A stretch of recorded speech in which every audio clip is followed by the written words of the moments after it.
New York সিটিতে প্রকৃতির তাণ্ডব। বুধবার রাতে আকস্মিক ভারী বর্ষণ আর তীব্র বজ্রঝড়ে ব্রুকলিন, কুইন্স এবং ম্যানহাটন সহ বেশ কিছু এলাকায় আকস্মিক বন্যা ও গাছ উপড়ে পড়ার ঘটনা ঘটেছে।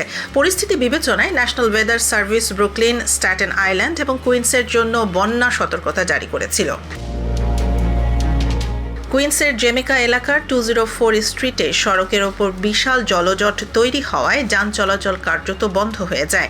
এছাড়া বেসাইড এবং রোজডেল এলাকায় পানির তোড়ে রাস্তাঘাট তলিয়ে যাওয়ার দৃশ্য সামাজিক যোগাযোগ মাধ্যমে ভাইরাল হয়েছে। স্থানীয় অ্যাক্টিভিস্ট কার্ল প্যাটারসন এবং আরও অনেকে ভিডিওর মাধ্যমে তুলে ধরেছেন কিভাবে বৃষ্টির পানিতে পুরো এলাকা প্লাবিত হয়েছে।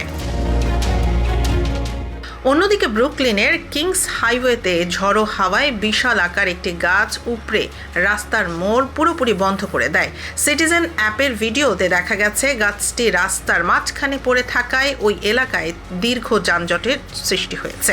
কর্তৃপক্ষ নাগরিকদের সতর্ক করে জানিয়েছে যে পানির নিচে থাকা রাস্তায় গাড়ি চালানো বা হাঁটা অত্যন্ত ঝুঁকিপূর্ণ।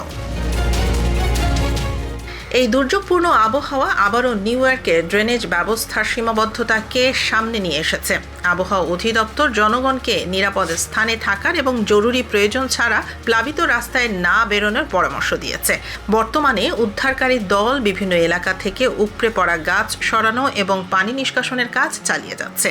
ক্ষতিগ্রস্ত এলাকাগুলোতে সাধারণ মানুষের মধ্যে চরম আতঙ্ক ও উদ্বেগ বিরাজ করছে।